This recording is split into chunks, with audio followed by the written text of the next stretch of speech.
Kia ora, ko Sharon Holt tōku ingoa.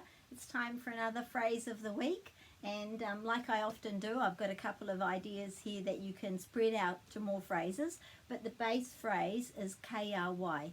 If you've seen the KRY games, which I hope you have because they're really good, they are based on this sentence structure. KRY means who has. KRY te pene mawhero, who has the pink pen. KRY ngā pene, who has the pens. KRY te puka puka hou, who has the new book. KRY te pātara wai, who has the drink bottle.